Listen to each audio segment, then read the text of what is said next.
वंदे मातरम मित्रों, नमस्ते। मैं सोनू कुमार पांडे आप सबका हार्दिक अभिनंदन करता हूं आप सबके अपने यूट्यूब चैनल योर सक्सेस पर। आज हम लोग 74वां संविधान संशोधन जो 1992 में किया गया, जो 1993 में प्रभावी हुआ, उसके बारे में समझेंगे। उसमें नगर पालिका का वर्णन किया गया है और आप लोगों को पता होना चाहिए कि अनुसूची में 12वीं जो अनुसूची है, जो अंतिम अनुसूची है, उसमें नगर पालिका का वर्णन किया गया है। 11वीं में हम लोग समझ रहे हैं, पंचायती राज व्यवस्था के बारे में हम लोगों ने समझा था।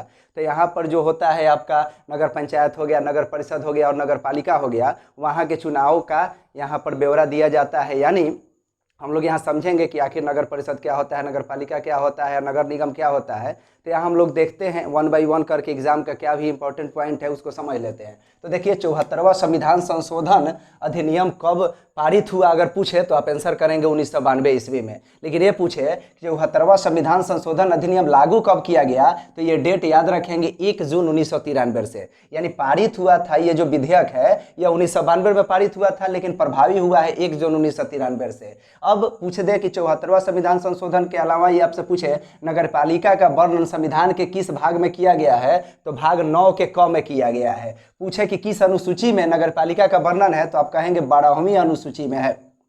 पूछे कौन से अनुच्छेद इससे संबंधित है, तो 243 पी से 243 जेड जी तक आपका जो अनुच्छेद है वह नगर पालिका से संबंधित है।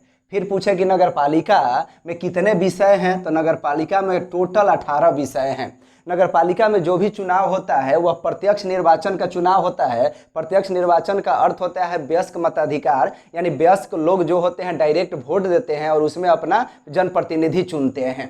अब देख सकते हैं यहाँ पर प्रत्यक्ष निर्वाचन होगा। इसमें देखिए अनुसूचित जातियों या जनजातियों के लिए सीटों का आरक्षण होता है, यानी आरक्षित सीटों की संख्या 1/3 से कम नहीं होनी चाहिए। अब आके हम लोग यहाँ पर बात समझते हैं कि नगर पंचायत यानी जो नगर पालिका है, इसको 3 भागों में बांटा जाता है। एक नगर पंचायत होता है, यानी कौन से क्षेत्र को नगर पंचायत कहा जाएगा, तो ऐसा क्षेत्र जो गांवों से शहरों में परिवर्तित हो रहा है, यानी वैसा गांव जो अभी हाल ही में नगर जैसा बन रहा है, यानी उसमें परिवर्तन हो रहा है, वहां पर व्यापार बढ़ रहा है, उद्योग धंधे वगैरह शुरुआत हो रहे हैं, शहरीकरण उसका हो रहा है, यानी नगर पंचायत वैसे क्षेत्र को दर्जा दिया जाएगा, यानी जो गांवों से शहरों में परिवर्तित हो रहा है। यानी गांव था लेकिन अब वो उसका शहरीकरण हो रहा है, तो नगर पंचायत का दर्जा दे दिया जाएगा और इसके तहत उसका चुनाव होगा और नगर पालिका के अंतर्गत आएगा। अब नगर पालिका परिषद, तो देखिए छोटे शहरों या लघु नगरीय क्षेत्रों में, यानी छोटे छोटे जो शहर होते हैं, जैसे मान लीजिए छपरा वगैरह हो या वो जिला स्तर का जो चीज होता है, उसमें नगर पालिका परिषद होता है। अब आपको एक बात याद रखना होगा, नगर निगम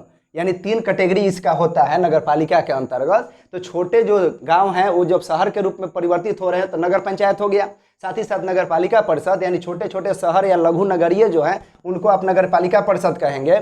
नगर निगम बड़े नगरीय क्षेत्रों को, जैसे बंबई हो गया, दिल्ली आपका हो सकता है, पटना भी महानगर में आता है, तो ऐसे बड़े बड़े जो नगरीय क्षेत्र हैं उनको नगर निगम के अंतर्गत रखा जाता है और इसके लिए पद वगैरह बनाए गए हैं। तो देखिए नगर पालिका को एक अधिकार दिया गया है, नगर पालिका को एक अधिकार दिया गया है कि कर लगा सकता है, शुल्क, टोल और फीस इत्यादि को एकत्र करने का अधिकार दिया गया है, यानी नगर पालिका के पास ये अधिकार है। लेकिन एक चीज यहाँ पर होता है कि फंडिंग वगैरह, इसमें अगर आप देखेंगे तो पंचायती राज व्यवस्था या नगर पालिका, तो इन लोगों के पास फंडिंग का कोई बेहतर सोर्स नहीं है। अगर फंडिंग का बेहतर सोर्स होगा तो स्थानीय स्वशासन को ये लोग काफी अच्छे तरह से विकास कर पाएंगे। साथ ही साथ एक बात यहाँ पर डिफॉल्ट आता है कि जहाँ पर महिला आरक्षण होता है और महिला जनप्रतिनिधि होती है, तो वहाँ बहुधा देखा गया है कि पुरुष, उनका कोई भी रिलेटिव होता है, उनके माध्यम से काम कराया जाता है, यानी वह महिला आत्मनिर्भर नहीं हो पाती है, डिसीजन नहीं ले पाती है, इससे भी वहां प्रभावित होता है। साथ ही साथ आप समझ रहे हैं त्रिस्तरीय चुनाव होता है। त्रिस्तरीय